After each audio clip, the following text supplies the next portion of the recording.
Атамның бірінші әңгімесі. Жетімдер үйі, құладүз дала және тарбиғандау сексеуіл. Жонарқамнан тиген қамшы. Бұл жерге кірген із бар, шыққан із жоқ. Әке-шешемнен ерте айырылдым. Мені қамқорлығына алған ағам зұлым адам болып шықты. Оның зұлымдығына шыдай алмаған мен қашып кеттім. Арыстың вокзалында қаңғырып жүргенде мені милициялар ұстап жетімдер үйіне өткізді. Бұл жер маған ұнады, бірақ өкінішке орай 12 жасқа енді толған мені және тағы да 15 баланы іріктеп алып пойызға отырғызып Арал деген жерге әкелді. Бізді машинаға тиеп түнде бір жерге әкеліп қамады. Ертеңіне таң атпай көздерімізді байлап жетектеп бір көлікке мінгізді. Байқауымша, ол кеме, өйткені ол шайқалып тұрды. Әрі су толқындарының дыбысы естіліп, әлде бір құстар шаңқылдап жатты.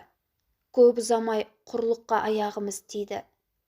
Сүрініп, қабынып біраз жер жүрдік. Содан тоқтауға бұйрық берілді. Бізді әлдекімдер қарсы алды. Жанымдағы балалар жан-жаққа кетіп бара жатқандай әсерде болдым. Кенет менің де қолымды біреу ұстап, дедектете жетектей жөнелді. Қайда? Әлде бізді атуға кетіп бара ма? Қатты қорқып келемін. Көп жүрдік. Жан-жағым бұта ма, тырналып жүргізбейді. Бірақ қасымдағы өктем жан еркіме қоймай алға жетелейді. 1 сағат, әлде одан да көп жүрдік пе? Әйтеуір тоқтадық. Көзімді шешті. Жанымда еңгезердей орыс солдаты тұр. Иығында автомат. Мұлқаума сөйлемейді. Маған лашықты көрсетті. Сыртын балшықпен сылаған кішкентай лашық. Солдат маған бір бөлке нан, бірнеше консерві берді. Лашықтың ішінде темір кереует, ағаш үстел бар болып шықты. Төсектің үстінде ескі төсеніш, жамылғы көрпе жұмарланып жатыр. Ендігі менің орным, мекенім осы жер екенін жүрегім сезді. Солдат бұта-бұтаның арасымен кетіп бара жатты. Көңілім құлазығанмен оның артынан ере беріп едім, ол иығындағы автоматты сарт-сұрт еткізе маған кезеді. Бізді мұнда неге әкелді? Неге бізді жан-жаққа шашыратып жіберді? Мұнда не істеймін мен? Әлде осылай ыстыққа қақтап, бізді азаптап өлтірмек пе? Шақшадай басыма осындай сауалдар лап бергенде жанымды қоярға жер таппадым.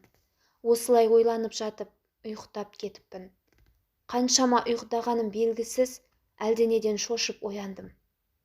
Көзімді ашсам, тура төбемнен бір мақұлық маған бағжия қарап тұр.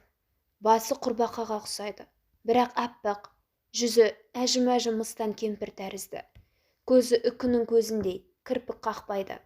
Ойбай, деп мен айғайға бастым да, орнымнан қалай ыршып, аунап түскенімді байқамай да қалдым.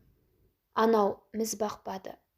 Бақ жиып, ішкі жан дүниемді көзімен тінтіп қояр емес. Жыңғылдан мана жатарда істеген таяғыммен оны түртпектедім.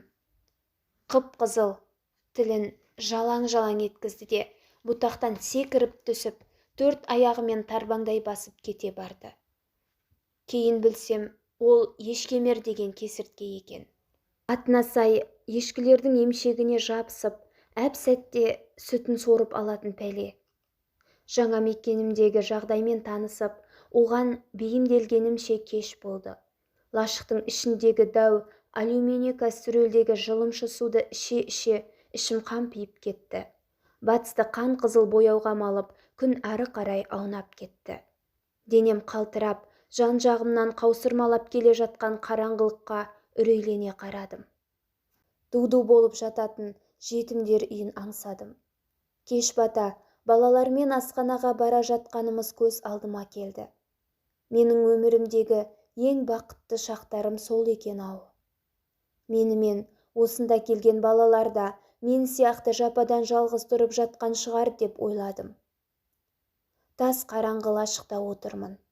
Ауыр есікті ашсаң, ойбайлап бүкіл даланы басына көтереді. Ыстықтан өлсем де лашықта болайын. Әйтеуір қасқырлар кіре алмайды ғой. Кішкене ғана бас сиятындай терезе жасапты. Енді жан жағымдағы әрбір дыбысқа елегісіп отырысым мынау. Біреулер жылағандай болды. Бала ма, хайуан ба? Басқада небір қорқынышты дауыстар, үндер лашықтың сыртында анталап тұр. Қасқырлардың ұлығаны, тағы бір аңдардың адамша шыңғырғаны. Ендігі сәтте алып бір аң ба, құбыжық па, ыңырана лашыққа сүйкенгендей болды. Лашығымның қамыс қабырғасы сықыр-сықыр етті. Бүрісіп, жыртық жамылғымды қымталап алдым. Үсті басын терге малшынды. Жүрегімнің дүрс-дүрс етіп соққаны өзіме анық естілгендей. Әйтеуір түннің бір уағында көзім ілініп кетіпті. Есікті әлдекім дүрс-дүрс тепті. Көзімді тырналап ұшып тұрдым. Бұл кім? Жалпы мен қайда жатырмын? Сөйткенше болған жоқ, кешегі солдаттың дөрекі даусын естідім. Сволочь! Открой! Открой дверь! Қайда жатқаным есіме сарт етіп түсе қалды. Әлеуетті қол желкемнен ұстап анандай жерге лақтырып жіберді. Жон арқамнан жыландай ысылдаған қамшы шарт-шұрт етіп тигенде жаным көзіме көрінді. Жылап жібердім. Жылама, бұл жер саған курорт емес. Сен ажал аралына келдің бала. Бұл жерге кірген із бар, шыққаны жоқ. Бұл жер полигон. Әскерилер сынақ жүргізеді. Мінекей, саған бір қора қой әкелдік. Соны бағасың. Ал сенімен келген балаларға вирустарды егеді. Кейбіреулерін сынақтың астына салады. Бұлар ешкімді аямайды. Нағыз зұлымдар. Сақ бол. Қашуға әрекеттенбей-ақ қой. Айнала теңіздің суы және тоқ жүргізілген сым қамалмен қоршалған. Бұл аралдың аты Барса келмес. Білдің бе? Барса келмес.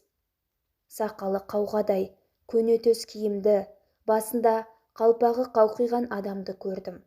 Ол кісінің сөзін, солдат қамшысының дауысы ауаны осқылай тіліп, ысылдаған үні бөліп жіберді. Оның орысша сөзіне қазақ ағатайым жауап берді.